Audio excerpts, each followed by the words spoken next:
Film Bajrangi भाईजान देखी है आपने? फिर मुन्नी भी याद होगी। आज की हमारी ये कहानी एक रियल लाइफ मुन्नी की है, जो सालों पहले गलती से पड़ोसी मुल्क पाकिस्तान पहुंच गई थी। तब वो बच्ची थी, मासूम थी, जहां शायद ही उसे पता होगा कि सरहदें पार होने से देश बदल जाते हैं। नमस्कार, आप सुन रहे हैं TV9 पॉडकास्ट और मैं हूं आपके साथ आसिफ खान। हमारी कहानी की मुन्नी का नाम है गीता। गीता ना तो बोल सकती है, ना ही सुन पाती है। आज से लगभग 20 साल पहले सन 2000 की बात होगी, जब पाकिस्तान के लाहौर रेलवे स्टेशन पर खड़ी समझौता एक्सप्रेस के एक डिब्बे में एक बच्ची चुपचाप से एक कोने में अकेले बैठी हुई थी। उसकी उम्र महज 8 से 9 साल की होगी। डरी सहमी सी बच्ची को अकेला देख स्टेशन पर मौजूद कुछ पाकिस्तानी रेंजर्स उसके पास गए। बच्ची काफ़ी घबराई हुई थी।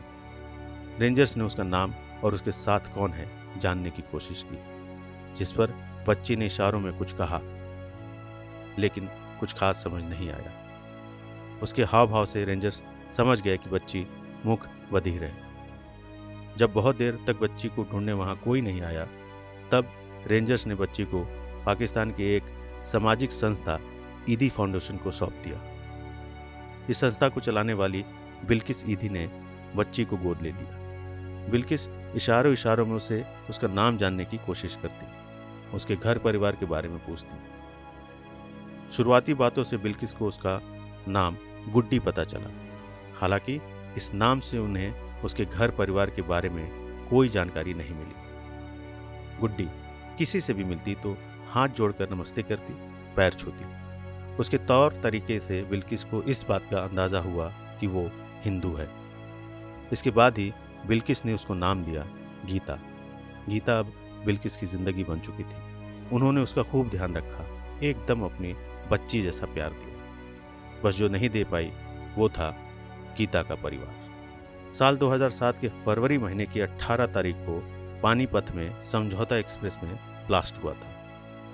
इस हादसे में पाकिस्तान के कई लोगों की जान भी गई थी और उनके मुआवजे का केस पानीपत के रहने वाले मोमिन मलिक लड़ रहे थे। इसी सिलसिले में उनका पाकिस्तान आना जाना रहता था। एक ऐसे ही पाकिस्तान के दौरे पर उन्हें गीता के बारे में पता चला और इसके बाद ही सन 2012 में पहली बार गीता का मामला भारत में उठा। मोमिन मलिक ने गीता की कहानी सोशल मीडिया पर डाल दी और ऐलान किया, जो भी कोई गीता से जुड़ी जानकारी देगा उसे 1 लाख रुपए का इनाम दिया जाएगा। हालांकि तब भी गीता के घर परिवार की कोई जानकारी नहीं मिली।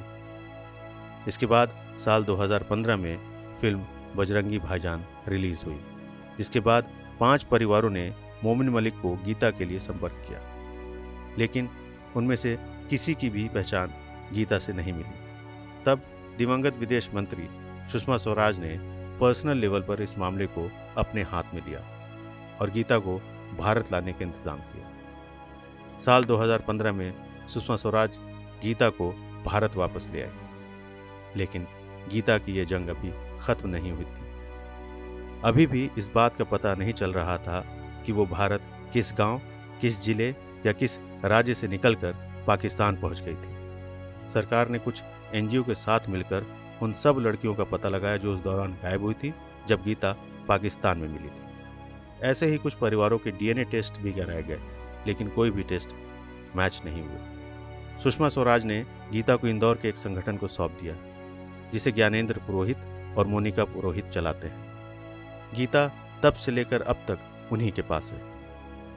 गीता की यादों में उसके घर की तस्वीर एकदम साफ साफ छपी हुई है, जिसमें उसके घर के पास एक नदी थी और उसके किनारे पर बना देवी का बड़ा सा मंदिर और रेलिंग वाला पुल।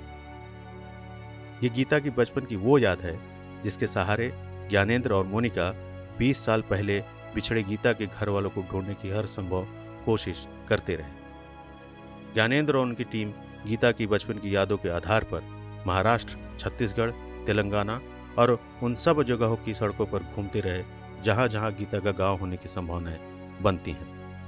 गीता नदी को देखती तो खुश हो जाती, उसकी उम्मीद बढ़ जाती कि उसका परिवार यहीं कहीं आसपास है, और न मिलने पर वो फिर से टूट जाती।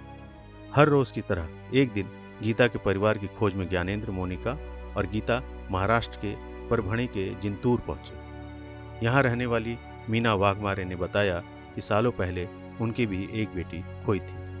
उस बेटे के पेट पर जले का निशान था।